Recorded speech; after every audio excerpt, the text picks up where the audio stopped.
गीताई ही भगवद्गीतेवरील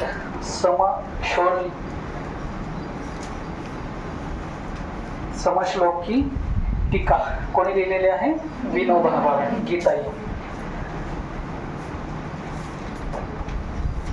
गीताई हे कोणी लिहिलेलं आहे? विनोबा भावे.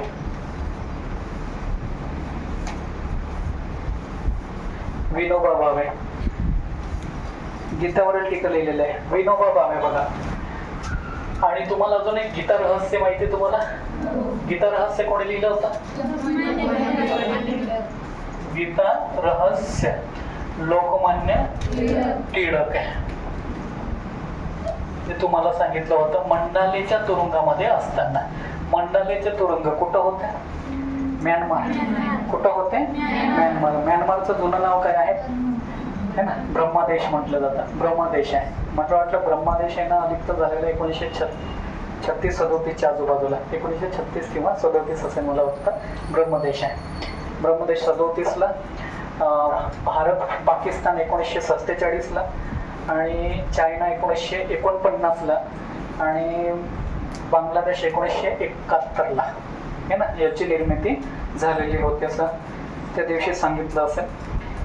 महाराष्ट्रावर पहिल्यांदाच कोणत्या सुलतानने आक्रमण केलं होतं? अल्लाउद्दीन खिलजी. अल्लाउद्दीन खिलजी. अल्लाउद्दीन खिलजी यांनी सर्वात पहिला महाराष्ट्रावर आक्रमण केलं होतं. महाराष्ट्रावर आहे सुलतान आहे.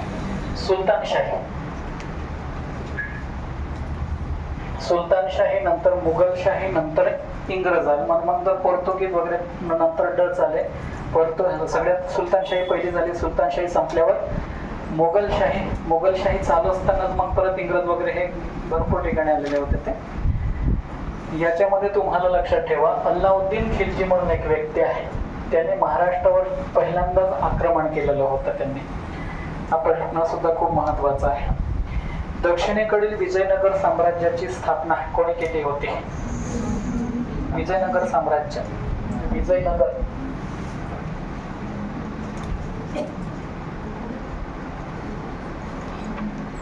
विजयनगर साम्राज्याची स्थापना हरिहर आणि बुक्का म्हणून आहे. हरिहर आणि बुक्का म्हणून हे दोन भाऊ आहेत. दोन सख्खे भाऊ आहेत. ते विजयनगर साम्राज्याची स्थापना करतात. हे पहिले हिंदू साम्राज्य होते असं म्हणलं जातं. हिंदू साम्राज्य है ना. हरिहर आणि बुक्का हे दोन भाऊ आहेत. ते विजयनगर साम्राज्य स्थापन करतात आणि त्यांची जी राजधानी आहे माहिती आहे का तुम्हाला? राजधानी काय आहे? कोणता येत आहे? हम्पी. कोणती येत आहे? हम्पी म्हणून आहे. हम्पी म्हणून म्हटलं तरी चालतं आहे. हम्पी ही त्यांची काय असते? राजधानी. खूपदा प्रश्न आलेले आहेत लक्षात ठेवण्यासारखा. पोर्तुगीज भारतामध्ये कोणत्या वर्षी पोहोचलेले होते? 1498 ला है ना. 1498 ला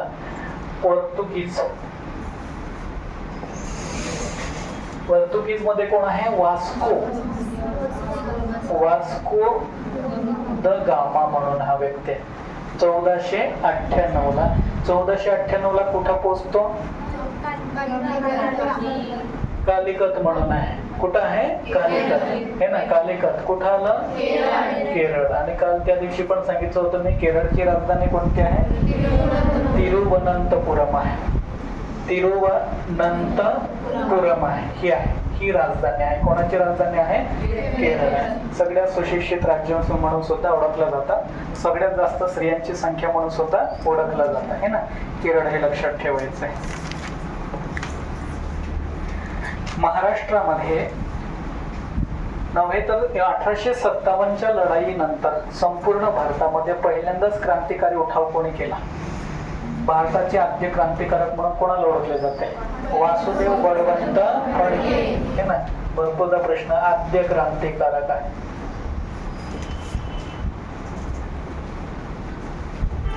वासुदेव बळवंत फडके. त्या दिवशी आपण याच्या बाबतीत बोललो होतो, झालं होतं ना हे. महाराष्ट्रामध्ये बघायला गेलो तर सगळ्यात भारतामध्ये महाराष्ट्र हा क्रांतिकारी चळवळीची सुरुवात करणारा राज्य ठरलंय. सगळ्यात पहिला उठाव वासुदेव बळवंत फडके यांनी इंग्रजांच्या विरोधामध्ये त्यांनी उठाव केला होता. हे झालं होतं आपलं. डॉक्टर बाबासाहेब आंबेडकरांनी मजूर पक्षाची स्थापना कोणत्या वर्षी केलेली? 1935. कोणत्या वर्षी आहे? 1935. मजूर पक्ष 1935. मजूर पक्षाची स्थापना बाबासाहेब आंबेडकर करतात.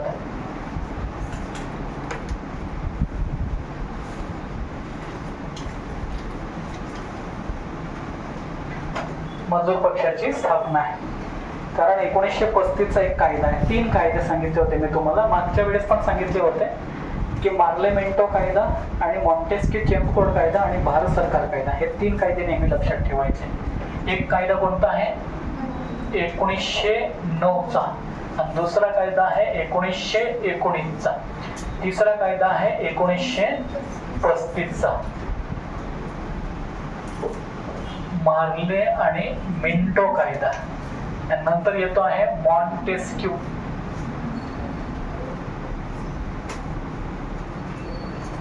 चेम्सफोर्ड कायदा. नंतर आहे भारत सरकार कायदा. हे 3 आहे. आणि मी तुम्हाला त्या दिवशी पण बोललो होतो की 260 कलम याच्यातनं घेतलेले आहे भारतीय राज्यघटनेमध्ये. कोणत्या कलमानुसार आहे? आपल्या कोणत्या कायद्यानुसार? 1935च्या कायद्या. हे 3 कायदे खूप महत्वाचे. याच्यावर प्रश्न पडलेले आहेत, बऱ्याचदा पडलेले आहे याच्यामध्ये. आणि एमपीसी मध्ये सुद्धा आहे. याच्यामध्ये मोर्ले आणि मिंटो हे आहे.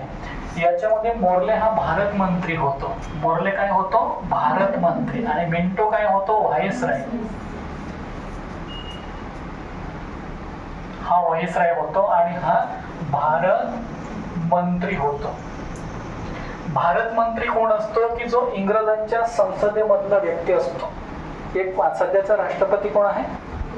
द्रौपदी मुर्मू आहे. द्रौपदी मुर्मूचं काम कोणतं होणार? मग याचं, मोर्लेचं, राष्ट्रपतीचं काम असतं. आणि प्रत्यक्षात हँडल करणारे नरेंद्र मोदी आहे. मग कोण होणार? मिंटो व्हाईसराय होतो. प्रत्यक्षात काम करणारी ही व्यक्ती आहे, हे लक्षात ठेवा. आणि याच्यामध्ये पण मॉन्टेस्क्यू आणि चेम्सफोर्ड असे 2 व्यक्तीचं, माणसाचं नाव आहे. नाही तुम्हाला वाटतं का डोंगराचं नाव आहे काय? हे काय चाललंय? मोर्ले काय आहे, मिंटो काय आहे, मॉन्टेस्क्यू काय, चेम्सफोर्ड काय आहे, तोंडात पण राहते. आता त्यांच्या शहराचं पण कॉन्स्टँटिनोपल असे काय काय आहे. 1453 वाला शहर त्या दिवशी सांगितलं होतं ना, त्यांना स्थानिकांनी जिंकून घेतलं होतं 1453 कॉन्स्टँटिनोपल. आता हे डोक्यामध्ये राहणार का? तर आपला एखादा घास तोंडामध्ये खाल्ल्यानं घेऊन घ्यायचा, नंतर कॉन्स्टँटिनोपल म्हणा, सगळं पचन होतं डायरेक्ट, है ना. मॉन्टेस्क्यू, चेम्सफोर्ड आणि हे कोण कोण आहे? मोर्ले, मिंटो म्हणून टाकलं की कार्यक्रमच संपला. तोंडातला घास. इंग्रजी भाषा स्थानिकांची तशी नाव आहे. ही माणसाची नाव आहे. मॉन्टेस्क्यू आणि चेम्सफोर्ड हे 2 माणसाची नाव आहे. मॉन्टेस्क्यू हा काय होईल? भारत मंत्री. चेम्सफोर्ड काय होईल मग?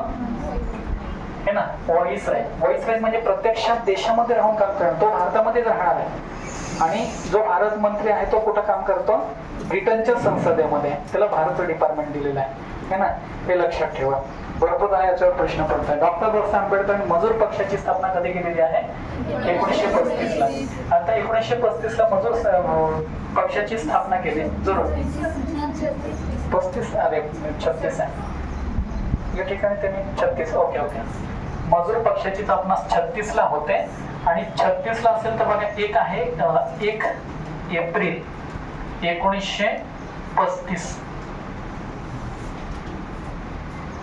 ही तारीख काय आहे? 1 एप्रिल 1935. आरबीआयची स्थापना. आरबीआयची स्थापना माहिती आहे तुम्हाला? आरबीआय म्हणजे बँकेची बँक म्हटली जाते.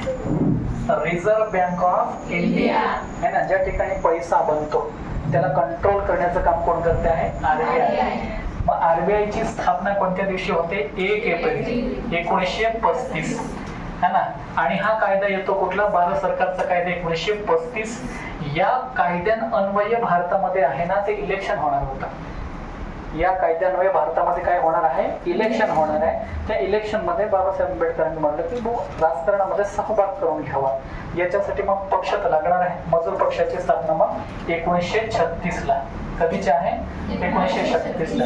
1935च्या कायद्यान्वये इलेक्शन होणार आहे आणि त्याच्यामध्ये मग हे बाकी पक्ष सुद्धा राजकारण करून मग त्याच्यामध्ये आपल्या जागा जिंकणार आहेत. इंग्रजच्या अंडरमध्ये आहे, हे लक्षात ठेवा. 35चा हा कायदा लक्षात ठेवा. आपला आरबीआयची स्थापना 1 एप्रिल 1935 आरबीआयची स्थापना झालेली आहे आणि याला बँकेची बँक असे म्हणतात. आणि डॉक्टर बाबासाहेब आंबेडकरांनी पीएचडीला असताना एक प्रबंध लिहिला होता, दी प्रॉब्लेम ऑफ रुपी, है ना, the problem of rupee, problem of rupee हा प्रबंध पीएचडीला लिहिलेला होता त्यांनी. आणि याच्यावरनं या बँकेची निर्मिती झालेली आहे. कोणाची आहे, आरबीआयची. मध्यवर्ती बँक पण म्हणतात याला, है ना. डॉक्टर बाबासाहेब आंबेडकर साधारण व्यक्ती नाही, भविष्यात काय काय होणार आहे याची त्यांना कल्पना आहे. त्याने द प्रॉब्लेम ऑफ रुपी हे डॉक्टर बाबासाहेब आंबेडकर लिहिलं. याच्यावरनं बँकेची निर्मिती झाली. काय आहे, रिझर्व्ह बँक ऑफ इंडिया झालेली आहे. 1 एप्रिल 1935 आहे. हे लक्षात ठेवा, भरपूर प्रश्न पडतात आहे. राष्ट्रमाता जिजाऊ यांचा जन्म कोणत्या जिल्ह्यामध्ये झालेला आहे, कुठं झालेला आहे, बुलढाणा. लक्षात ठेवा, है ना. जिजाऊ छत्रपती शिवाजी महाराजांच्या आई यांचा जन्म बुलढाणा या ठिकाणी झालेला आहे, है ना. भरपूरदा प्रश्न पडलेला आहे. शिंदखेडचा राजा असं म्हटलं, शिंदखेडचे राजा या ठिकाणी त्यांचं झालेलं आहे, बुलढाणा या ठिकाणी आहे. मला असं वाटतं की 1598 ला समथिंग त्यांचा जन्म झालेला आहे.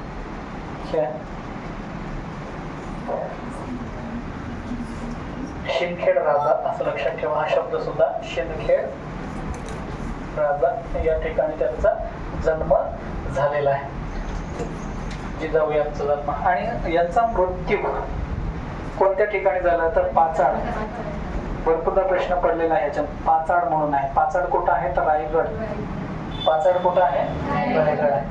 पाचाड रायगड या ठिकाणी. आणि छत्रपती शिवाजी महाराजांची राजधानी सुद्धा कोणती होती, रायगड आहे, है ना. आणि रायगडावर शिवराज्याभिषेक कधी झालेला आहे, 6 जून 1700 नाही 1684 है ना. 6 जून 1700 तुमचं एकूण मी पण असं होतं 1674 हे ना, ही तारीख आहे. आणि शिवराज्याभिषेक झाल्यानंतर काही महिन्यातच त्यांचा मृत्यू पण झालेला आहे, ना. हे आहे की आपल्या पुत्राने साम्राज्य, हे ना, हे मुघलांच्या विरोधामध्ये अन्यायाविरुद्ध एक साम्राज्य निर्माण व्हावं हे आईनं पाहिलेली स्वप्न आहे. ते प्रत्यक्षात पूर्ण करणारा छत्रपती शिवाजी महाराज हा सुपुत्र ठरतो. ठीक आहे. पाचाड हे लोकेशन कुठं आहे मग, रायगडमध्ये, है ना. जन्म झाला आहे त्यांचा बुलढाणामध्ये आणि रायगड या ठिकाणी त्यांची समाधी सुद्धा आहे. पाचाड म्हणून आहे. समाधी म्हणजे काय, ज्या ठिकाणी त्यांचा अंत्यविधी झालेला आहे त्या ठिकाणी. भारतीय अर्थशास्त्राचे जनक म्हणून कोणाला ओळखले जाते, दादाभाई नौरोजी. कोणाला ओळखले जाते, दादाभाई नौरोजी.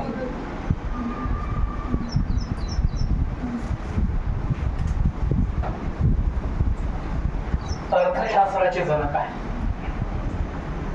अर्थशास्त्राचे जनक लक्षात ठेवा. अर्थशास्त्राचे जनक. इंग्लंड मध्ये सुद्धा त्याने ड्रेन थेरी असं म्हटलंय, ड्रेन थेरी ऑफ इंडिया. म्हणजे भारतातना कोणकोणत्या पद्धतीने इंग्रज हे भारताची लूट करत आहे ना, हे सांगितलं जात होतं. भारतामध्ये लूट कशी केली जाते भारताची हे त्याच्यामध्ये त्यांनी सांगितलं होतं. आणि poverty and British rule in India, poverty and British rule in India हे त्यांनी लिहिलेलं आहे. Poverty and British rule in India हे त्यांनी लिहिलेलं आहे. Poverty and British rule in India हे त्यांनी लिहिलेलं आहे. ड्रेन थेअरीच्या बाबतीत त्यांनी भारताची लूट कोणत्या पद्धती होते आणि डिटेल्समध्ये त्यांनी सांगितलं आहे. ब्रिटिशांना ठणकावून सांगितलेलं आहे त्यांनी. दादाबाई नौरोजी अर्थशास्त्राचे जनक म्हटले जातात है ना. भारत हा फक्त राज्यघटना निर्माण झाली म्हणजे तसं ना, अर्थशास्त्राचं मॅनेजमेंट पण लागतं. आपलं घर चालवण्यासाठी आपल्याला पण इकॉनॉमिक सोर्स पाहिजे असतो ना, की पैसे कुठून येत आहे, खर्च किती जातो आणि येतो किती आहे. जर येणाऱ्यापेक्षा खर्च जास्त राहिला तर मग कंगाल होऊन जात, कर्जामध्ये डुबतो माणूस. हे लक्षातच ठेवा. भरपूरदा प्रश्न पडलेला आहे हा. पहिलं महायुद्ध कधी झालेलं आहे? 1914 ते 18 दरम्यान पहिलं महायुद्ध झालेलं आहे. पहिलं महायुद्ध लक्षात ठेवा. 1914 ते 1918 या कालखंडामध्ये पहिले महायुद्ध.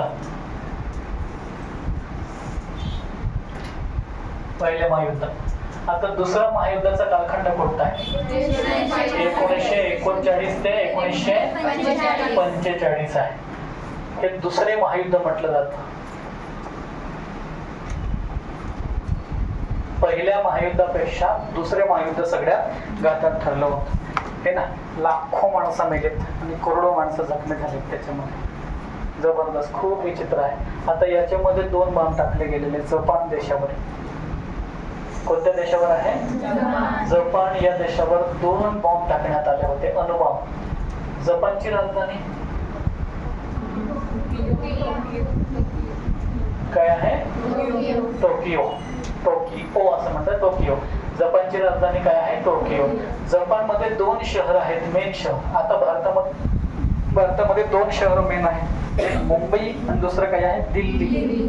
भरपूरदा बघायला गेलो तर सगळ्यात जास्त अटॅक जे आतंकवादी असतात, दहशतवादी आहे, कुठं करतात? मोस्ट ऑफ मुंबईला करतात. कारण काय आहे? देशाचा आर्थिक कणा आहे हे ना, आर्थिक कणा आहे. मग तिथून इंटरनॅशनल रिलेशन होतात आपले. माल पार्सल करायचा आहे, निर्यात आणि आयात आणि निर्यात म्हणतो. निर्यात म्हणजे पाठवणे, आयात म्हणजे हे ना आणणे. म्हणजे काय काय वस्तू आहे आपल्याला घेऊन जातो, काही वस्तू घेऊन येतो. आयात निर्यात आहे. कुठून झालं होतं? मुंबई हे देशातला खूप मोठा बंदर म्हटलं जातं. बंदर म्हणजे की त्या ठिकाणाहून जहाज माल भरून आहे. सगळ्यात जास्त कोणत्या मार्गाने परराष्ट्र व्यवहार चालतो? दळणवळण जर बघायला गेलो समुद्राच्या मार्गाने हे ना, तर जास्त करून मुंबई याच्यामध्ये. आता या ठिकाणी बघा, हिरोशिमा आणि नागासाकी. तसंच भारतामध्ये जसं होतं ना मुंबई आणि दिल्ली, तसंच हिरोशिमा आणि नागासाकी हे 2 शहरं होती. हिरोशिमा आणि नागासाकी या 2 शहरावर 1945 ला बॉम्ब टाकण्यात आलं होतं. 1945. जर तारीख लक्षात ठेवायची असेल तर 6 ऑगस्ट आहे. काय आहे? 6 ऑगस्ट 1945. आणि हे जी नागासाकी या शहरावर आहे 9 ऑगस्ट 1945 ला अणुबॉम्ब टाकण्यात आला होता. आता या ठिकाणी त्यांनी या बॉम्बचं नाव ठेवलं होतं लिटल बॉय. आणि या ठिकाणी कोणतं नाव ठेवलं होतं? फॅटमॅन. लिटल बॉय म्हणजे लहान बाळ आणि फॅटमॅन म्हणजे काय असतं? हो, जाडा माणूस. लिटल बॉय म्हणजे लहान पोरगा. लहान नाव ठेवलेले आहे ते घातक तर सगळेच आहे. लिटल बॉय आणि फॅटमॅन. जपान माघार घ्यायला तयारच होत नव्हतं. जपान माघार घ्यायचं का? नाही आहे. जपान माघार घेत नव्हतं, हे लक्षात ठेवा. मग शेवटी अमेरिकेने, कोणी हे हिरोशिमा आणि नागासाकी या शहरावर बॉम्ब कोणी टाकला होता? अमेरिकेने. अमेरिका म्हणजे युनायटेड स्टेट ऑफ अमेरिका हे ना. अमेरिकेची राजधानी काय आहे? Washington DC. हे लक्षात ठेवा, वॉशिंग्टन DC. अमेरिकेचे पहिले राष्ट्रपती कोण होते? वॉशिंग्टन. कोण होते? हे ना. अमेरिकेवाल्यांनी लवकरच इंग्रजांना ठोकून काढलं होतं. आपल्याकडे पण आले, पण आपण पाहुणे म्हणून हे करत बसलो. पहिल्या सुरुवातीला इंग्लंडचीच माणसं अमेरिकेमध्ये जाऊन ते वेगवेगळ्या ठिकाणी राहतात. ते 13 उत्साही होते त्यावेळेस. मग त्या ठिकाणी राहिल्यानंतर परत इंग्लंड त्या ठिकाणी नाटकं करायला लागलं होतं. त्यांनी सगळ्यांनी एकत्रित येऊन त्यांना ठोकून काढलं होतं, हाकून काढलं होतं. भारतामध्ये तसं झालं का? नाही तर बंगालमध्ये इंग्रज आला होता, वडवड करायला लागलं होतं, तेव्हा ठोकायला पाहिजे होतं. मग तेव्हा जर ठोकलं राहिलं असतं त्यांना तर आतापर्यंत भारत सोने की चिडिया अजून कंटिन्यू राहिलं असतं. हे आहे. जपानवर अटॅक कोणी केला? अमेरिकेने. कोणते 2 बॉम्ब टाकले? हिरोशिमा आणि नागासाकी. या 2 शहरावर बॉम्ब टाकला आहे. आता त्या ठिकाणी अणुबॉम्ब टाकले बघा. आता भारतामध्ये पण अणुबॉम्ब आहे. डॉक्टर होमी भाभा माहिती का तुम्हाला? डॉक्टर होमी भाभा सायंटिस्ट होते. अणुविज्ञानाचे आपण जनक म्हणू त्यांना, हे ना. 1966 ला अमेरिकेमध्ये जात असताना विमानामध्ये त्यांची डेथ होते. स्फोट होते विमान.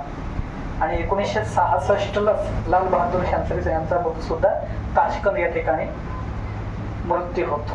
दुसऱ्या देशात उझबेकिस्तान म्हणून आहे, ताजिकिस्तान उझबेकिस्तान काहीतरी आहे, त्या ठिकाणी त्यांचा मृत्यू होतो. भारताचा एखादा पंतप्रधान आहे दुसऱ्या देशामध्ये जाऊन त्या ठिकाणी मृत्यू होणं हा सुद्धा डाऊटफुल क्वेश्चन आहे. आणि त्या ठिकाणी भारतामधला सगळ्यात मोठा सायंटिस्ट आहे होमी भाभा, डॉक्टर होमी भाभा. हे सुद्धा अमेरिकेमध्ये जाताना त्या ठिकाणी रस्त्यातच त्यांची डेथ झालेली. दोघांची डाऊटफुल मृत्यू झालेली आहे त्यावेळेस, हे ना. मग त्यावेळेस असं सांगितलं जातं की भारत होमी बाबांनी स्पष्ट सांगितलं होतं की भारत आहे ना फक्त 18 महिन्यामध्ये अणुबॉम्ब तयार करू शकतो, हे त्यांनी सांगून दिलेलं होतं. फक्त भारताला अणुबॉम्ब तयार करण्यासाठी 17 ते 18 महिने भरपूर आहे हे सांगितलं होतं. त्याची तयारी पण चालू केलेली होती.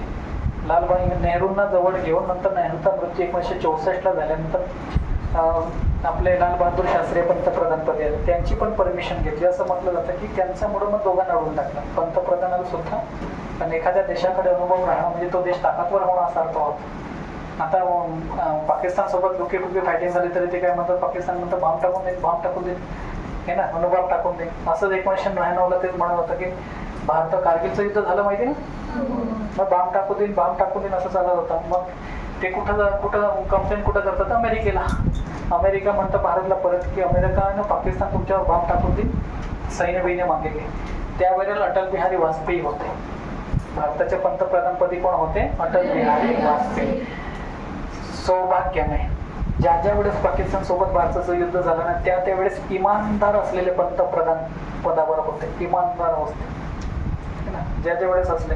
1965 ला कोण होते? लाल बहादूर शास्त्री, हे ना. पाकिस्तान सोबत युद्ध जिंकलो. 1971 इंदिरा गांधी, एक महिला, जिंकलो. 1999 अटल बिहारी वाजपेयी, एकदम प्रामाणिक व्यक्ती आहे, आपण जिंकलो. पाकिस्तानला येतो प्रयत्न करतो मग पटेल जेव्हा ठोकतो त्याला, हे ना. मग त्यावेळेस 1999 ला अटल बिहारी वाजपेयींना सांगण्यात आलं होतं की पाकिस्तान बॉम्ब टाकून देईल अणुबॉम्ब भारतावर. त्यावेळेस अटल बिहारी वाजपेयी सांगायचे की पाकिस्तान टाकलं तर टाकलं, पण जर का कधी रात्री टाकलं असेल तर दुसऱ्या दिवशी जगाच्या नकाशावर पाकिस्तान राहणार नाही. भारतावर जर टाकलं तर ठीक, थोडाफार भारत उडू शकतो, पण आम्ही जर टाकला पाकिस्तानवर तर पाकिस्तान जगाच्या नकाशावर सापडणार नाही. हिंमत असेल तर टाकून बघावं. पाकिस्तानची हवा आहे का? नाही आहे, असं आहे. तर हा कालखंड तुम्हाला लक्षात ठेवायचा आहे. याच्यामध्ये सुद्धा भारताच्या इतिहासामध्ये सुद्धा दुसऱ्या महायुद्धाने खूप चांगला रोल प्ले केलेला आहे. छत्रपती शिवाजी महाराजांच्या कालखंडामध्ये जी काम करण्याची पद्धती आहे ते मंत्रिमंडळ निर्माण करण्यात आलं होतं. त्या मंत्रिमंडळाला आपण काय म्हणत होतो? किती प्रधान होतं? अष्टप्रधान मंडळ. कोणते आहे? अष्टप्रधान मंडळ आहे. अष्टप्रधान मंडळ, हे ना. शिवाजी महाराजांच्या कालखंडामध्ये जे शासन बघत होते ते आपण जसं मंत्री परिषद म्हणतो, मंत्रिमंडळ म्हणतो, तसं अष्टप्रधान मंडळ. त्या ठिकाणी एकूण व्यक्ती किती होते? 8 होते. किती होते? 8 होते. ते त्याच्यावर शासन करत होते. संत तुकडोजी महाराजांची समाधी कुठे आहे?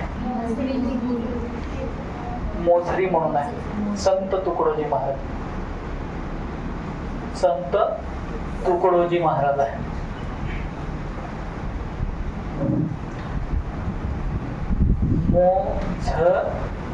मोझरी आहे. आता मोझरी हे लोकेशन कुठं आहे बरं? गुरुकुंज आश्रम म्हणून आहे, अमरावती, हे ना. कुठं आहे? अमरावती.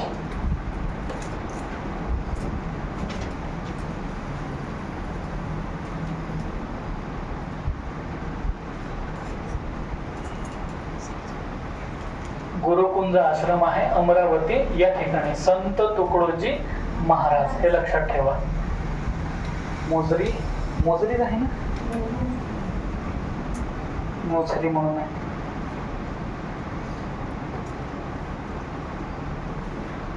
दोन तीन प्रश्न पडतात. एक, महात्मा गांधी आयुष्यामध्ये राष्ट्रीय काँग्रेसचे एकदाच अध्यक्षपदी राहिलेले आहे. कुठे होते? बेळगाव. कधी झालेले? 1924 है ना, बेळगाव. आणि कोण? महात्मा गांधी. हे लक्षात ठेवा, महात्मा गांधी. आणि असा पण प्रश्न पडतो की खालीलपैकी असा कोणता काँग्रेसचा नेता आहे त्या कालखंडामधला की तो राष्ट्रीय सभेचे अध्यक्षपद भूषवलेले नाही? तर लोकमान्य टिळक म्हणायचं. कोण आहे? लोकमान्य टिळक. एकदा प्रयत्न झाला होता, बोललो होतो मी तुम्हाला, 1907 ला सुरत या ठिकाणी. आणि सुरत कुठं आहे? गुजरातमध्ये. तर त्या ठिकाणी शक्य झालं का? नाही. कोणता रूल आडवा आला की ज्या राज्यामध्ये अधिवेशन होणार आहे त्या राज्यामधला व्यक्ती अध्यक्षपदी राहू शकत नाही, असं सांगितलं आहे आता. भारताची फाळणी कधी झाली? भारताची फाळणी कधी झालेली आहे? भारताची फाळणी कधी झालेली आहे? 1900 कधी? 47 ला. डोलके नाही मारत आहे ना.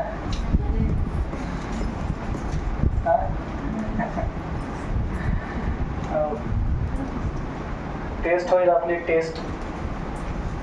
त्या दिवशी रडू नका है ना. त्या दिवशी रडायचं नाही. तिखट बनवलं तरी चांगलंच म्हणा, खारट बनवलं तरी चांगलंच म्हणा. कधी? टेस्टच्या दिवशी. 1947 ला भारताची फाळणी झाली. भारताची फाळणी झाली तेव्हा पाकिस्तान आणि भारत या पद्धतीने होते. पाकिस्तान आणि भारत याची फाळणी झाली. लॉर्ड माउंटबॅटनच्या वेळेस भारताचे पहिले गव्हर्नर जनरल होते, त्यांच्या अंडरमध्ये भारताची फाळणी होणार होती. आणि भारताची फाळणी झाल्यानंतर खूप मारामारी झाली, कापाकापी झाली. माहितीये तुम्हाला? भारत आणि पाकिस्तान मध्ये एक सीमारेखा आहे, रॅडक्लिफ म्हणून आहे ना. रॅडक्लिफ नावाची. भारत आणि पाकिस्तान तयार करण्याची जबाबदारी कोणाची होती? रॅडक्लिफ म्हणून आहे ना. रॅडक्लिफ नावाचा व्यक्ती आहे, त्यांनी भारत आणि पाकिस्तानची सीमा तयार केलेली आहे. सीमा तयार केलेली आहे. हे आहे. आता 3, एक काश्मीर, अजून दुसरं हैदराबाद, अजून एक काश्मीर, हैदराबाद झालं. अजून गुजरात मध्ये काय नाव त्याचं? गुजरात मधलं काय नाव? जुनागड. जुनागड काय नाव आहे? जुनागड. यांचा थोडा विषय चालू होता. काश्मीर आज सुद्धा तसाच विषय चालू आहे. जुनागड भारतामध्ये सामील करून घेतला. एक होता हैदराबाद. हैदराबाद नाटक करत होता. मग हैदराबादला ठोकण्याचं काम कोण करणार? परत स्वतंत्र भारताचे पहिले गृहमंत्री कोण होते? सरदार वल्लभभाई है ना. सरदार वल्लभभाई पटेल यांनी आर्मी घुसवली होते. हैदराबाद संस्थान भारताच्या पोटामध्ये दुसरा देश चालू खपून घेणार नाही, हे वाक्य कोणाचं होतं? सरदार वल्लभभाई पटेल यांचं है ना. मग या ठिकाणी आल्यानंतर एक ऑपरेशन राबवलं. तर ऑपरेशन पोलो. काय होतं? Operation polo. Operation polo. आता एखादी सैनिकी कारवाई करायची असेल तर त्या कारवाईला काहीतरी नाव ठेवलेलं असतं है ना. तशीच त्यावेळेस कारवाई केली तर कोणतं येतंय? ऑपरेशन पोलो म्हणून आहे. 13 तारखेला अटॅक केला. 13 सप्टेंबर आहे. 13 सप्टेंबरला अटॅक केला होता त्यांनी एकदम कमी दिवसामध्ये है ना. 17 सप्टेंबरला हैदराबाद हे संस्थान भारतामध्ये सामील है ना. चांगल्या पद्धतीने कुठून काढलं होतं? 47 म्हणतोय मी, 48. 13 सप्टेंबरला अटॅक आणि 17 सप्टेंबरला भारतामध्ये सामील. एकदम कमी कालखंडामध्ये. जर 17 मधनं 13 गेलं तर किती होतात? 4 दिवसामध्ये ते पूर्ण सगळ्यात मोठा. आता तेलंगणा आणि हैदराबाद, आंध्र प्रदेश आणि तेलंगणा हे 2 राज्य घेतात. खूप मोठा प्रदेश आहे. अवघ्या 4 दिवसामध्ये जिंकून घेतलेलं होतं. अटॅक केला होता सैनिकांनी. आणि तुम्हाला एक प्रश्न नेहमी पडतो, भारताचे असे कोणते संत आहेत ज्यांनी लिहिलेल्या ओव्या पंजाब मधील शीख धर्म ग्रंथामध्ये आढळतात. संत नामदेव कोणता होता? संत नामदेव. खूप महत्वाचा प्रश्न आहे. संत नामदेव.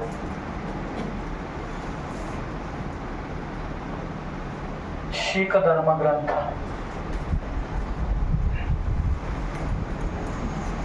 शीख धर्म ग्रंथात त्यांच्या ओवी आढळतात. आलेले प्रश्न आहे. शीख धर्माचे पहिले गुरु कोणते? गुरु नानक देव. गुरु नानक देव पहिले गुरु होतात. आणि पहिले आणि शेवटचे 10वे. एकूण गुरु किती झाले आहे? 10 झालेले आहे. गुरु गोविंद सिंह म्हणून आहे. शेवटचे भरपूर प्रश्न विचारला गेला.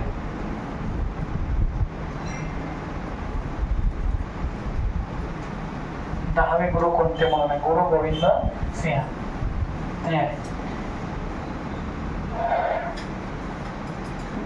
आणि त्यांचं धर्मग्रंथाचं काय नाव आहे? हिंदूचं काय आहे? गीता म्हटलं जातं है ना. इस्लामचं काय आहे? कुराण. तसं शीख धर्माचं श्री गुरु ग्रंथ साहिब. गुरु ग्रंथ साहिब.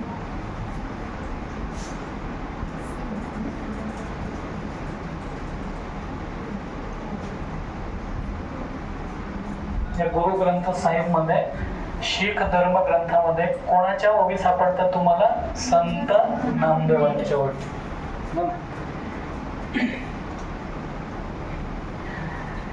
1873 मध्ये सत्यशोधक समाजाची स्थापना झाली. कोणत्या वर्षी? 1873 ला सत्यशोधक. आणि स्थापना कोणी केलेली आहे? समाजाची स्थापना होते महात्मा फुले यांनी स्थापना केलेली आहे. महात्मा फुले यांनी 1873 ला सत्यशोधक समाजाची स्थापना केली. त्या दिवशी पण बोललो होतो मी तुम्हाला +2 करून द्या. +2 केलं तर किती होत आहे? 1875 आहे. आणि स्थापना कशाची होणार या ठिकाणी? आर्य समाजाची. काय आहे? आर्य समाज. आर्य समाजाची स्थापना कोण करतात? स्वामी दयानंद सरस्वती है ना. स्वामी दयानंद सरस्वती हे स्थापना करतात. आणि त्यांची घोषणा काय असते आर्य समाजाची? वेदाकडे परत चला. वेदाकडे परत चला म्हणून त्यांची घोषणा असते. 1875 ला आर्य समाजाची स्थापना होते. आणि त्याच्या अगोदर 2 वर्षापूर्वी सत्यशोधक समाजाची स्थापना होते. आणि त्यांची स्थापना कोण करतं? महात्मा फुले. याच्यावर प्रश्न पडतात. होळकर राजवंशाचे संस्थापक कोण होते? होळकर.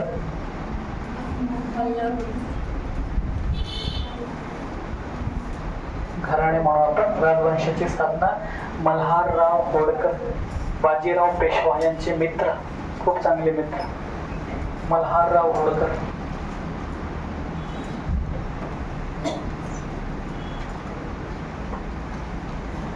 होळकर घराण्याचे संस्थापक कोण आहे? मल्हारराव होळकर आहे.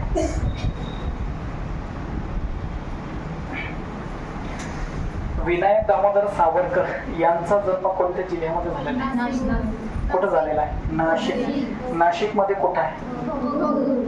भगूर म्हणून एक गाव आहे नाशिक मध्ये.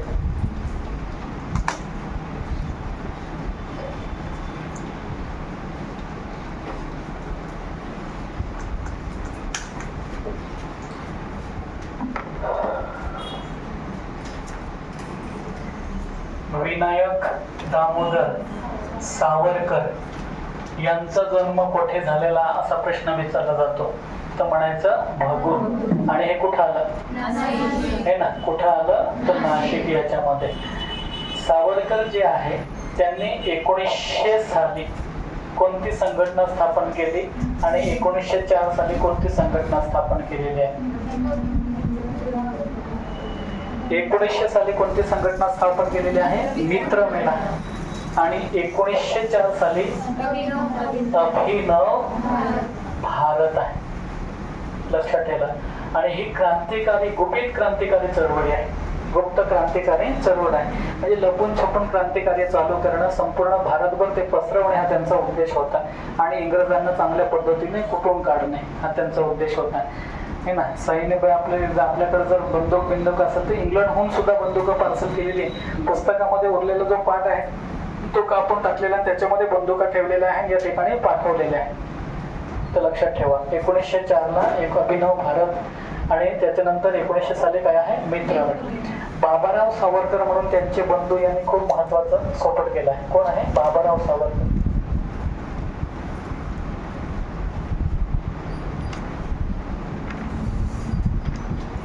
हे कोण होतात? मोठे भाऊ आहेत. त्यांचे मोठे बंधू होतात.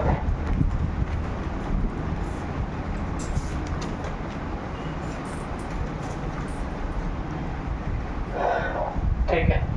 आपण त्या दिवशी पाहिलं होतं गोलमेज परिषद पाहिले होते ना. गोलमेज परिषद किती झालेल्या? 3 झालेल्या. कधी कधी झालेल्या? 1930, 31 आणि 32. महात्मा गांधी कोणत्या परिषदेला उपस्थित? 1931 ला. आणि 3ही परिषदेला उपस्थित. आता हा 1930, 1931, 1932 ह्या 3ही परिषद झाल्या होत्या. ह्या 3ही परिषद झाल्यानंतर डॉक्टर बाबासाहेबांनी स्वतंत्र मतदारसंघाची मागणी केली होती. गोलमेज परिषदेमध्ये कोणती मागणी केली होती? स्वतंत्र मतदारसंघाची मागणी त्यांनी केली होती. पण ती मागणी मान्य झाली होती का त्या कालखंडी? नाही. त्याच्या अगोदर अशीच एक मागणी भारतामधल्या एका धर्माने मागितली होती. धर्माचं नेतृत्व करणारी मंडळी होते, त्यांनी मुस्लिम लीगची स्थापना कधी झाली होती? 1900 साली. त्यांनी मागणी केली होती. ती मागणी त्यांनी मान्य करून घेतली होती इंग्रजांनी. मग शेवटी हिंदू आणि मुस्लिम याच्यामध्ये भेदभाव होत होते आणि मारामारी दंगली उसळत होत्या. तसंच परत हा जो मागास समाज मानला जातो हा सुद्धा हिंदूचाच एक पार्ट आहे असं महात्मा गांधीचं म्हणणं आहे. पण डॉक्टर बाबासाहेब आंबेडकर म्हणायचे जर आम्ही हिंदू म्हणून असू तर आम्हाला वेगळी वागणूक का? एखाद्या ठिकाणी देवामध्ये जे मंदिर असो, आम्ही जर हिंदू असू तर हिंदूचे सगळ्या देवतांना पूजण्याचा अधिकार आम्हाला आहे. मग एखाद्या मंदिरामध्ये जर का कधी आम्हाला पूजायचा अधिकारच नसेल मग आम्ही हिंदू म्हणून कुठं राहिलो? हे ना. अशा भरपूर ठिकाणी होत्या. मग त्यावेळेस महात्मा गांधी 1932 ला आल्यानंतर त्यांना एक जेल पण झालेली आहे. आपले कपिल सर त्या ठिकाणी आहे. येरवडा. कोणता आहे? येरवडा तुरुंग. पुण्यामध्ये फेमस तुरुंग आहे. या ठिकाणी महात्मा गांधी जेलमध्ये असताना डॉक्टर बाबासाहेब आंबेडकर आणि महात्मा गांधी यांच्यामध्ये एक करार होतो. त्याला पुणे करार म्हणतो. कोणता करार म्हणतो? पुणे करार आहे. मला असं वाटतं 24 सप्टेंबर 1932 ही तारीख असेल. महात्मा गांधी आणि बाबासाहेब आंबेडकर आहे. गांधी व आंबेडकर यांच्यात असं म्हटलं जातं. महात्मा गांधी आणि बाबासाहेब आंबेडकर यांच्यामध्ये हे ऍग्रीमेंट होतं. आता याच्यामध्ये हा जो करार झालेला असतो मग ते शेवटी काय म्हणतात की तुमच्यासाठी राखीव मतदारसंघ दिला जाईल. राखीव मतदारसंघ म्हणजे काय? त्या ठिकाणी तुम्हाला स्पेशल कॅन्डिडेट उभं राहण्याचे अधिकार दिले असतील. मग ती शेवटी महात्मा गांधी 3-4 दिवस उपोषण केलेलं होतं की आमरण उपोषण. आमरण उपोषण म्हणजे काय? मरेपर्यंत उपोषण हे ना. एखाद्या ठिकाणी एखादी मागणी आपल्याला आपण मान्य करतो, मागणी मागतो आणि ती मागणी ते पूर्ण होत नाही. मग ती मागणी पूर्ण आपलं लहान बाळ माहिती तुम्हाला, एखादी वस्तू मला चॉकलेट हवे तर हवी आणि नसेल तर मग आंदोलन करते. ते आंदोलन म्हणजे कसं? त्याचा टाटा वाजवणे नाही ना. गो कोरोना गो असं चालतं का? नाही. त्याची मर्जी हे ना. पडून जाणार रेतीमध्ये का मातीमध्ये हे ना. पडून ऑलरेडी मरून त्याला मग शेवटी तर जिंकतो आपण, कंटाळतो. मग त्याच्या मागणे पण मान्य करून घेतो. म्हणजे घे दाता किळत बस मग हे करतो. आता महात्मा गांधीचं तसं असं जर बघायला गेलो तर महात्मा गांधी आमरण उपोषण. आमरण उपोषण म्हणजे काय? मरेपर्यंत उपोषण हे ना. आमरण याचा अर्थ मरण येईपर्यंत मी उपोषण करणार आहे. मग हे उपोषणाला बसले कोण? महात्मा गांधी. का? तर परत हिंदूमध्ये जसं हिंदू आणि मुस्लिम युनिटी होती तर मुस्लिम लीग आणि राष्ट्रीय काँग्रेस म्हणजे फाटाफूट पडली. इंग्रजांनी पाडली. तोडा फोडा आणि राज्य करा ही नीती त्यांची होती. मग त्यामध्ये त्यांनी ना फूट पाडण्याचा प्रयत्न केला होता. फूट पाडण्याचा प्रयत्न महात्मा गांधी नकळून चुकलं. ते म्हटलं की जर का कधी हीच मागणी परत हे करणार असतील तर मी मरेपर्यंत आमरण उपोषण करणार. मग शेवटी डॉक्टर बाबासाहेब आंबेडकर गेले आणि त्या ठिकाणी मग ते त्यांच्या मागण्या काही मान्य करून घेतल्या की तुम्हाला तुमची गरज राष्ट्राला आहे, तुमची गरज देशाला आहे. मग ठीक आहे, काही गोष्टी आपण ॲग्रीमेंट करून घेऊ. त्यानुसार मग शेवटी बाबासाहेब आंबेडकर गेले. 3-4 दिवस महात्मा गांधीला भुकत राहू दिला तोपर्यंत राहू दे त्याला, हे ना. मग शेवटी दोघांमध्ये ॲग्रीमेंट झाला, महात्मा गांधी आणि आंबेडकर. मग आपल्या आरक्षणाची सुरुवात कुठून होते तर या ठिकाणाहून होते. कोणत्या करारापासून होते? पुणे करार, 24 सप्टेंबर 1932 ला. नाही म्हणता हे आरक्षण या ठिकाणाहून सुरुवात झालेली आहे.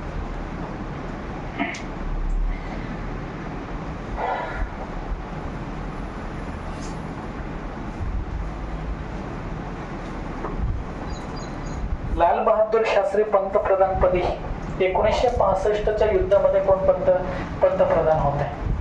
1965 भारत आणि इंडिया वर्सेस पाक वार होतात. भारत आणि पाकिस्तान यांचं युद्ध होतं. कधी होतं? 1965ला. 1965 बघा तुम्हाला ज्यावेळेस देश स्वतंत्र झाला होता, देशाचे पहिले पंतप्रधान कोण होते? पंडित जवाहरलाल नेहरू. कोण होते? पंडित जवाहरलाल नेहरू होते. त्यांचा मृत्यू आहे ना तो 27 मे 1964 ला झाला, हे ना. डेथ कोणाची होते त्या दिवशी? पंडित जवाहरलाल नेहरू यांची त्यावेळेस डेथ होते. आणि नेहरू हे आंतरराष्ट्रीय ख्यातीचे नेते होते. आता हे चालले गेल्यानंतर पुढे काय हा प्रश्न होता. मग यावेळेस यांचा मृत्यू झाल्यानंतर पंतप्रधानपदी कोण आलं? लाल बहादूर हे ना शास्त्री पंतप्रधानपदी आले. लाल बहादूर शास्त्री ज्यावेळेस पंतप्रधानपदी आले तेव्हा सगळं देशाचं इंटरनॅशनल रोल होतं, सगळं प्रेशरसारखं वातावरण होतं, सगळ्या अडचणी होत्या. त्यावेळेस भाषेचा एक मुद्दा होता. सोबतीला एकदम दुष्काळ पडलेला होता, देशामध्ये दुष्काळ होते. एक मी नेहमी सांगतो तुम्हाला की आपण पहिले अमेरिकेपासून गहू आणत होतो. कोणत्या देशापासून गहू? अमेरिकेमधनं गहू पार्सल करून घ्यायचो. मग अमेरिकेमधनं गहू आणल्यानंतर तो रेशन आपण आता वाटतो ना, रेशन माहिती ना तुम्हाला? रेशनची वाटणं होते. मग त्याच्यातनं आपल्याला गहू भेटतो. मग आपली आई सुपडी घेऊन बसते, त्याच्यातनं मग काही अननोन असलेले जे दाणे असतात ते काढून टाकते आणि ते उरला सुरला साफसफाई केलेलं मटेरियल परत गोळा करते. कुठं टाकते? शेतामध्ये टाकते, हे ना. आपल्या आईचं रुटीन असं आहे. मग अमेरिकेमधनं जे गहू आणले ना त्याच्यामध्ये एक बिया होत्या आणि ते काँग्रेस गवत होतं. काँग्रेसचं गवत होतं. ते आपल्या शेतामध्ये टाकले ना तर आपल्या अन्नापेक्षा ते लवकर वाढतं आणि ते अन्नाला मोठं होऊ देत नाही. मग ते पाहुणं गवत आहे. ते कोणत्या देशाचं आहे? अमेरिकेचं आहे, है ना. मग त्यावेळेस भारत आणि पाकिस्तानची लढाई झाली होती 1965 ला. मग यावेळेस लढाई झाली तेव्हा पाकिस्तानने अटॅक केला होता. पाकिस्तानने अटॅक याच्यासाठी केला की 1965 ला ना आपण हरलो होतो युद्ध. कोणासोबत होतं? चीन सोबत युद्ध घडलं. आणि त्याच्यानंतर नाही म्हटलं तरी शेवटी पंतप्रधान आहेत आणि पंतप्रधान नेहरूंच्या अंडरमध्ये ती लढाई झालेली एक प्रकारे मानूयात. आणि एखाद्या देशाची लढाई जर कधी हरली असेल तर सगळे प्रेशर कोणावर येणार आहे? पंतप्रधानावर आहे. जिंकले तर क्रेडिट त्याला, हरले तरी सुद्धा क्रेडिट त्यालाच भेटेल. मग हे प्रेशरमध्ये होते. ते प्रेशरमध्ये यांचा मृत्यू झाला होता 64 ला. पुढच्या 1-1.5 वर्षानंतर 1.5 ते 2 वर्षांनी नेहरू यांचा मृत्यू झाला होता. आणि यांचा मृत्यू झाल्यानंतर पुढचा पंतप्रधान कोण असणार आहे हा प्रश्न निर्माण झाला होता. मग कोण पंतप्रधान झाले? लाल बहादूर शास्त्री. आणि त्याच्यानंतर पाकिस्तानला वाटायला लागलं की आता नेहरू तर चालले गेले आहे आणि चायना सोबत ऑलरेडी इंडिया हारलेला आहे आणि आपलं भारताचं जमत नाही. मग काश्मीर हे आपण अटॅच करून घेऊ या दृष्टिकोनातून त्यांनी अटॅक केला होता. पण लाल बहादूर शास्त्री ऍक्टिव्ह होते. त्यांनी सैनिकांना ऑर्डर केले होते, हे ना. मग भारताचे सैनिक तगडे होते, ऑर्डर केली. आता पहिले चायनाने ठोकलं तर ठीक आहे, पण आता तुम्ही आलं तर आपल्यापेक्षा तगडा एखादा कुस्तीगीर राहिला त्याच्याकडे आपण मार खाऊन घेऊ. पण आपल्यापेक्षा लहान आहे तो आपल्याला शानपट्टी करायला आला तर आपण काय? त्याचा पण राग या ठिकाणी काढतो का नाही? आता दोघी नवरा बायकोची भांडण झाली. नवरा बायकोची भांडण झाली. नवऱ्याने 2-3 नाईन्टी मारून बायकोला हाणून टाकलं तर बायको गच्चीच पकडेन का? रडून देईन बिचारी कोपऱ्यात मध्ये बसून. त्याच्यानंतर जर बाळ जर छानपट्टी करत राहिले, खेळत राहिले त्याचं कारण बदा कुठते होत आहे का ना? हा अनुभव पाहिलेला आहे ना. मग तसं आहे. मग त्यानंतर मग हे आलंय हे आलंय, मग याला कुठं आपण कुठं झालं ऑलरेडी ती त्या ठिकाणी हरलेलो आहे आणि तू आला चालू छानपट्टी करायला, याला बॅटरिंग कुठला, कोणाला पाकिस्तानला, मी पब्लिक ओरडत फिरलं, कोणाकडे अमेरिकेला गेलं, ते मला बचाव म्हटलं हे ना बचाव बच्चा अमेरिका म्हणतोय तू छोटा आहे बच्चा, तू का जातो त्या ठिकाणी वडवड करायला, आहे ना, ते ऑलरेडी किदरलेलं आहे, तू गेल्यावर त्याचा तुलाच मारा भेटणार ना, तू का गेला तिकडं, ते म्हणे काही नाही, म्हटलं हरुंदीन ऑलरेडी हरलेला आहे, हरुंदीन म्हणून गेलो, आता पुन्हा जाणार का, नाही आता जाणार नाही, है ना. असं लाल बहादूर शास्त्री यांनी जय जवान आणि जय किसान हा नारा दिलेला आहे. जय जवान आणि जय किसान हा नारा दिलेला आहे त्यांनी. जय जवान आणि जय किसान हा नारा दिलेला आहे. लक्षात ठेवा, खूप महत्वाचा पॉइंट आहे. जय जवान आणि जय किसान. जय जवान लिहायला पाहिजे होतं या ठिकाणी. जय जवान आणि जय किसान हा नारा दिला होता. देशाला मध्ये मत शेतकरी हा सांभाळून घेणार आहे आणि जवानाला जेवढं महत्व आहे तेवढंच कोणाला दिलेलं आहे, किसान यांना, है ना. लाल बहादूर शास्त्री एकदम गरीब माणूस, साधारण माणूस आहे. मी तेव्हा बऱ्याचदा सांगतो ही घटना की दोघी नवरा बायको आहे. लाल बहादूर शास्त्री यांनी घरामध्ये खर्च करण्यासाठी त्यांच्या पत्नीला ते पैसे देत होते आणि ते पैसे ते थोडेफार खर्च करून उरलेले आहेत ते काय करते आहे, ती सेव्ह करून ठेवते आहे. मग लाल बहादूर शास्त्र्यांचे ते कपडे वगैरे फाटलेले आहेत तर बायको म्हणते की आता पंतप्रधान आहे काहीतरी चांगलं करून घे. मग त्यावेळेस बोलले की संपूर्ण देशभर जी जनता आहे ती कपडे नसताना किंवा फाटके कपडे घालून ते राहते आहे, तर मला त्या चांगल्या पद्धतीने राहण्याचा अधिकार नाही आहे. त्यावेळेस अचानक त्यांनी कुर्ते आणले. मग त्यावेळेस बोलले की हे पैसे कुठून आहे, ते बोलले की मग तुम्ही जे मला खर्चायला देतात त्याच्यातनं जे उरतात ना त्याच्यातनं हे कुर्ता आणलेलं आहे, आता तुम्ही घाला. मग ते भारत सरकारला परत कोण लेटर नेता आहे, लाल बहादूर शास्त्री. हा कुर्ता कितीचा, हा अजून तुझ्याकडे किती आहे, एवढे आहे. मग भारत सरकारला बता की एवढे पैसे ना माझ्या पगारामध्ये एक्स्ट्रा येत आहे, तेवढे पगार माझ्यातनं कमी करून टाका. हे ना, बायको बोलले काय भयंकर प्राणी, उरलेले पैसे आता तिला भेटेन का, आता नाही भेटणार आहे, हे ना. हे आहे असे प्रामाणिक पंतप्रधान झालेले आहे. त्यांच्याकडे बघताना तुम्ही एक खाट असेल, खाटच्या शेजारी एक तांबे असेल, सोबतीला ग्लास असेल, साधारण आहे. आणि एक आपलं आता शेती चालू झाली, नांगरणी वगैरे करतो माहिती तुम्हाला. नांगरणी करताना त्यांनी असे एक शिंग तुटलेला बैल आहे, हे ना, मेंढे म्हणतो आपण आपल्या त्याच्या भाषेमध्ये. अशांना झुमताना पंतप्रधान व्हिडिओ आहे. एखादा नरेंद्र मोदी हे खेळणी करत बसेल तर आता नाही करत बसणार. त्या कालखंडामध्ये ते व्यक्ती बघायला एडमान झाले. आणि त्यांनी त्यावेळेस आपल्या देशावर खूप मोठं संकट आलं होतं. दुष्काळ होता. तर दुष्काळामध्ये आता अमेरिके म्हणते की आता तुला मी धान्य पाठवणार नाही. कोण म्हणतंय, अमेरिका. काय नाही पाठवणार, आता गहू नाही पाठवणार बोलतं का ठीक आहे, तुम्ही नाही पाठवणार असेल पण आमचं देशाचं स्वामित्व आम्ही कोणाला बहाल करणार नाही, कोणत्याही देशामध्ये आम्ही निर्णय घेणार नाही, अंडरमध्ये निर्णय घ्यायचे नाही. पण ते बोलले तू नाही पाठवणार, नको पाठवा, आम्ही एक टाइम उपाशी राहून जाऊ. आठवड्यातनं एक दिवस उपाशी राहत होते. ते स्वतः राहत होते आणि संपूर्ण भारतीयांना सुद्धा सांगितलं होतं की आठवड्यातनं एक दिवस तुम्ही जेवण करायचं नाही. त्या मानाने ते जेवण वाचेल आणि त्याच्यावर भारताचा बोजा कमी पडेल. पूर्ण भारतीय जनता सुद्धा इमानदार राहिली त्या कालखंडामध्ये, स्वतः उपाशी राहिली. आणि ते स्वतः उपाशी राहतात, नंतरच जनतेला सांगतात. आदेश प्रत्यक्ष ते फॉलो करतात, नंतर जनतेला. असा पंतप्रधान दुसरा होणे नाही. असं आहे. 1965 भारत आणि पाकिस्तानमध्ये जय जवान आणि जय किसान हा नारा कोणी दिला होता, लाल बहादूर शास्त्री यांनी, हे ना. जय जवान जय किसान यांनी जय विज्ञान, हा जय विज्ञान अटल बिहारी वाजपेयी, हे ना, अटल बिहारी वाजपेयी याने सांगितलेलं आहे. जय विज्ञान हा शब्द, विज्ञान सुद्धा खूप महत्वाचा आहे.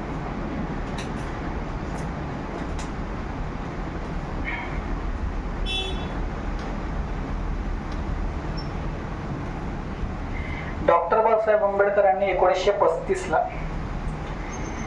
येवला येथे एक परिषद झाली होती, एक सभा झाली होती 1935 येवला कुठं आलं बरं, है ना. येवला हे कुठं आलं, नाशिक मध्ये. त्यावेळेस त्यांनी एक घोषणा केली होती आणि ती घोषणा अशी होती की मी हिंदू म्हणून जन्माला आलो तरी मी हिंदू म्हणून मरणार नाही.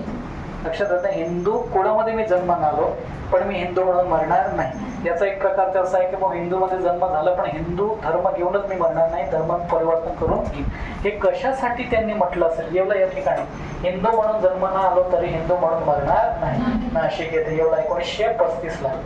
लक्षात ठेवा, 1935 आणि 1956 डॉक्टर बाबासाहेब आंबेडकरांचा या ठिकाणी मृत्यू पण झालेला आहे 1956 ला, है ना. मग त्यांनी सांगितलं की मरणाबद्दल मी धर्म परिवर्तन करून घेणार आहे. धर्म परिवर्तन दिवस कधी आहे तर 14 ऑक्टोबर आहे. कोणता ऑक्टोबर आहे? 14 ऑक्टोबर 1956. आणि बाबासाहेब आंबेडकरांचा जर मृत्यू बघायला गेलो तर 6 डिसेंबर आहे. किती डिसेंबर आहे? 6 डिसेंबर 1956 आहे. आता मरणाच्या बरोबर त्यांचा मृत्यूच्या अगोदर बरोबर ऑक्टोबर, नोव्हेंबर आणि डिसेंबर लगभग 1.5 महिन्याच्या अगोदर त्यांनी धर्म परिवर्तन करून घेतला होता, है ना. विचार करा, तो व्यक्ती 1935 ला घोषणा करतोय, है ना, आणि ती घोषणा 1956 ला मरणाच्या अगोदर बरोबर पूर्ण करून घेतोय, असं आहे. आणि ते कशासाठी म्हटले असतील? एवढे महान व्यक्ती आहे, धर्म परिवर्तन का करत आहे? ज्या धर्मामध्ये राहून आपल्या समाजाचा उद्धारच होणार नसेल तर मग त्या धर्माचा काय फायदा? याच्यासाठी मग शेवटी त्यांनी बौद्ध धर्माचा स्वीकार केला. आणि ती तारीख कोणती आहे? 14 ऑक्टोबर 1956 आहे.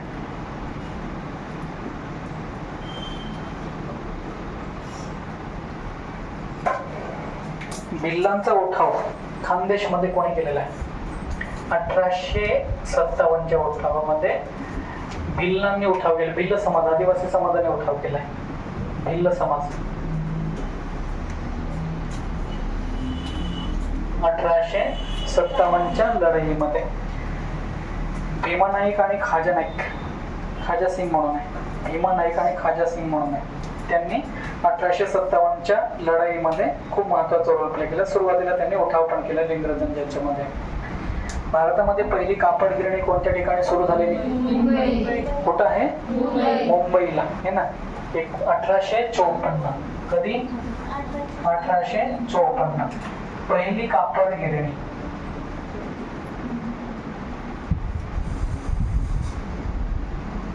पहिली कापड गिरणी लक्षात ठेवा. आणि कोणी तर कावसाची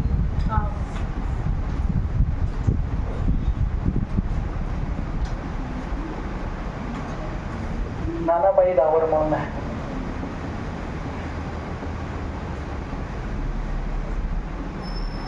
कावसजी नानाबाई धावरे 1854 ला. तर कोणत्या ठिकाणी हा प्रश्न जर आला तर म्हणायचं तुम्ही मुंबई या ठिकाणी पहिली कापड गिरणी.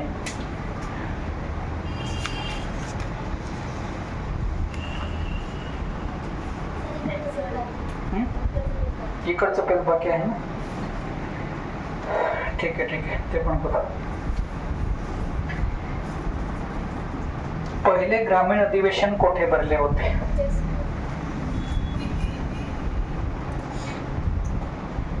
1936 साली. 1936 साली. फैजपूर. फैजपूर कुठं आलं? जळगावला. कुठं आहे? जळगाव मध्ये.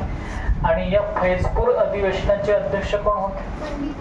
पंडित नेहरू होते.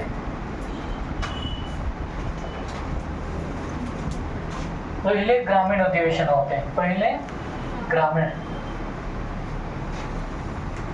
जळगाव या ठिकाणी झालेलं आहे. पहिले ग्रामीण अधिवेशन झालेलं आहे फैजपूर जळगाव या ठिकाणी 1936 ला. खूप वेळेस प्रश्न आलेला आहे याच्यावर.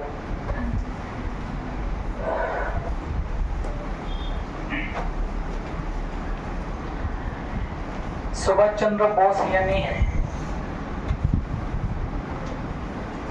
फॉरवर्ड ब्लॅकची स्थापना कधी केलेली आहे? 1939 ला फॉरवर्ड ब्लॅक म्हणून आहे.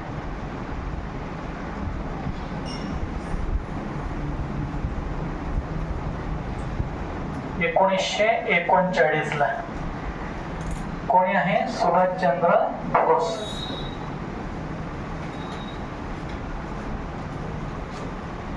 सुभाषचंद्र बोस यांनी स्थापना केलेली आहे.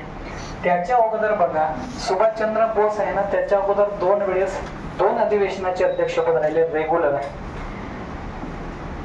हरिपुरा आणि त्रिपुरी म्हणून आहे. हरिपुरा आणि त्रिपुरी या 2 ठिकाणी, हरिपुरा आणि त्रिपुरी म्हणून, हरिपुरा आणि त्रिपुरी या 2 ठिकाणाचे अध्यक्षपद कोणाकडे राहिलेलं आहे? सुभाषचंद्र बोस यांना. 1938 आणि 1939 या 2 वेळेस आहे. 1938 आणि 1939 आहे. दुसरे जे झालेलं आहे त्रिपुरी अधिवेशन हे थोडंसं वादावादी झाले. वादावादीत कशासाठी झालेलं आहे की याच्यामध्ये पट्टाभी सीताराम मैया हे आपला महात्मा गांधी यांच्या समर्थनार्थ उभे राहिलेले कॅन्डिडेट आहे. त्यांचा सुद्धा पराभव कोणी केलेला आहे? सुभाषचंद्र बोस यांनी केलेला आहे ना. आणि सुभाषचंद्र बोस हे क्रांतिकारक आहे. थोडेसे जे म्हणतो नाही का जहाल वृत्तीचे आहे, ते शांतपणे कोणाचं ऐकून घेणारे नाही. इंग्रजांना सुद्धा हैराण करून सोडलेलं होतं. आणि ज्यावेळेस दुसरं महायुद्ध चालू झालं होतं ना, हे भारतातनं पडून गेले होते युरोपमध्ये. त्या ठिकाणी जर्मनीमध्ये गेल्यानंतर जर्मनीचा तानाशा हिटलरशी त्या ठिकाणी भेटतात आणि ते बोलतात की तुझी मदत मला हवी. आणि कशासाठी? तर भारताला स्वातंत्र्य करायचं म्हणून आहे. भारताला स्वतंत्र करायचं आहे म्हणून सुभाषचंद्र बोस यांना एक शब्द दिला जाता. कोणता आहे? नेताजी. असं वाटतं नेताजी हिटलर यांनी शब्द दिलेला असं म्हटलं जातं. मग हे क्रांतिकारक हिटलर सुद्धा स्वतःच्या देशावर जीवापाड प्रेम करणार. असं भरपूर माणसांना त्यांनी मारलं, पण देशावर मात्र जीव लावून प्रेम करत होता तो व्यक्ती. स्वतः सैनिक राहिलेला आहे.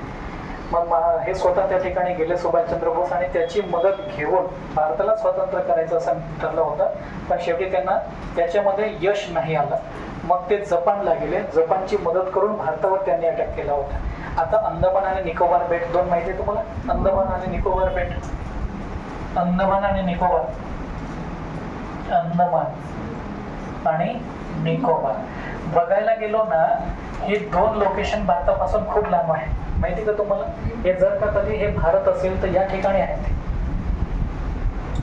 अंदमान आणि निकोबार हा जर भारत असेल तर या ठिकाणी आहे ते. भारतापासून खूप लांब आहे. या ठिकाणी बांगलादेश आहे आणि या ठिकाणी म्यानमार आहे. पण हा जो एरिया आहे कोणाचा आहे? कोणता आहे? भारताचा मानला जातो. आणि ही कृपा कोणाची जर म्हणायला गेलो तर सुभाषचंद्र बोस यांनी जपानची मदत घेऊन हे 2 लोकेशन ते जिंकून घेतले होते, अंदमान आणि निकोबार. अंदमानला त्यांनी शहीद नाव दिलं होतं. आणि अंदमानला काय नाव दिलं होतं? शहीद. आणि निकोबारला स्वराज्य है ना. विचार करा, ही नावं दिली शहीद आणि स्वराज्य. अंदमान आणि निकोबार आहे.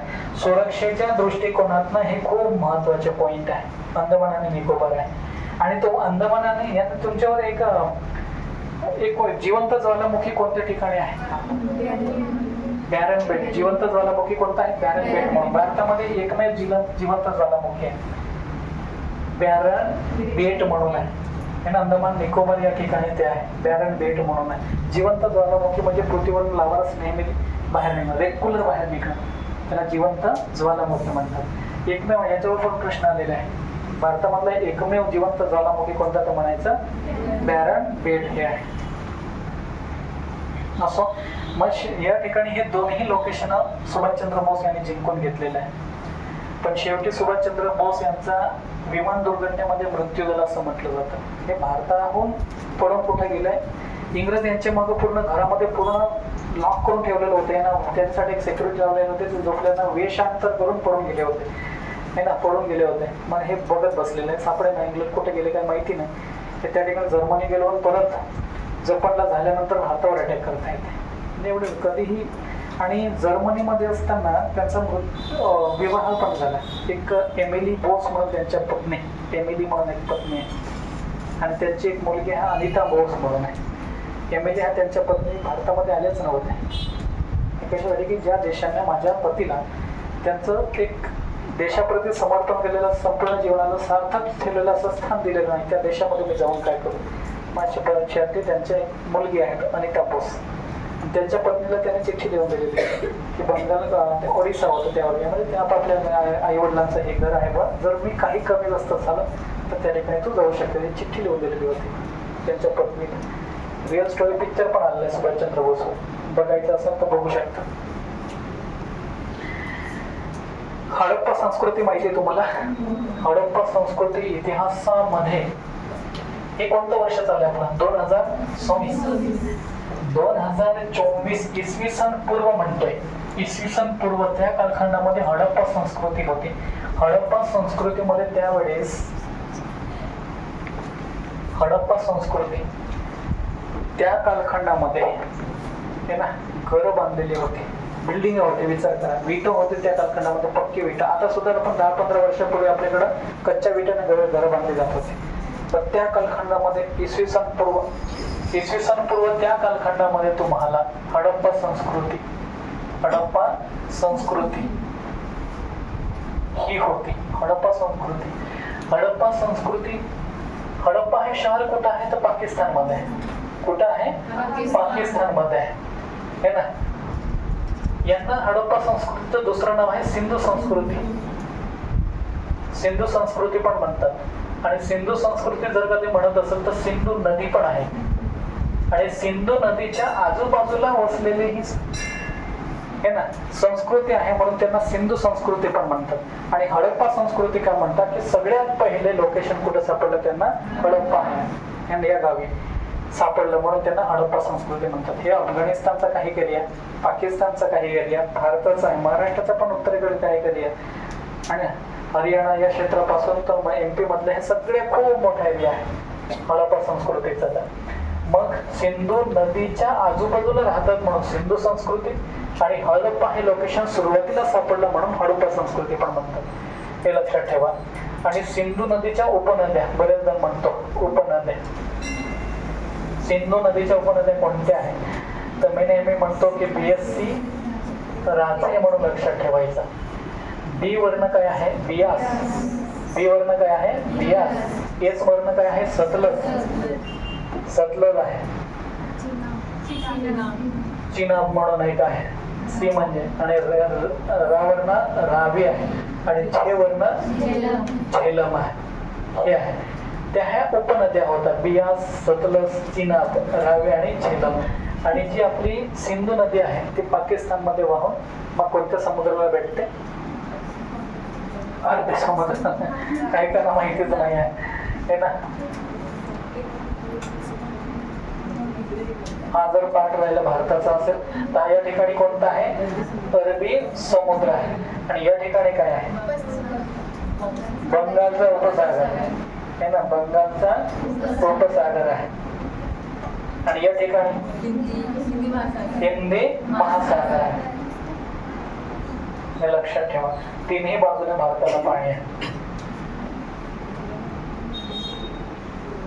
अरबी समुद्र आहे तर सिंधू नदी साहजिकच कुठे भेटणार आहे? अरबी समुद्राला भेटणार आहे. आपला उब्बा एक पर्वतरांग आहे, डायरेक्ट उब्बी पर्वतरांग आहे. त्याला काय म्हटलं जाते? सह्याद्री पर्वतरांग. माहिती का? हो, माहिती नसेल तुमच्या आवाजावरूनच पडून जातो. बौद्ध धर्मग्रंथ कोणता?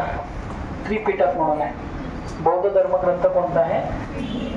त्रिपिटक म्हणून आहे. त्रिपिटक. आता त्रिपिटक म्हणजे किती? त्रि म्हणजे किती आहे? 3 आहे, है ना. त्रिपिटक आहे.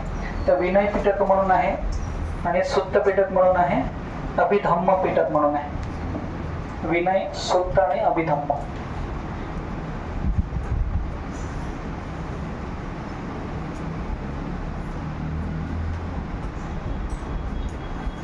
हे पुस्तक आहे ते लिहिलेले. यानं म्हटलं बौद्ध धर्म ग्रंथ कोणता आहे? त्रिपिटक म्हणून आहे. धर्मग्रंथ त्रिपिटक म्हणून लक्षात ठेवायचं.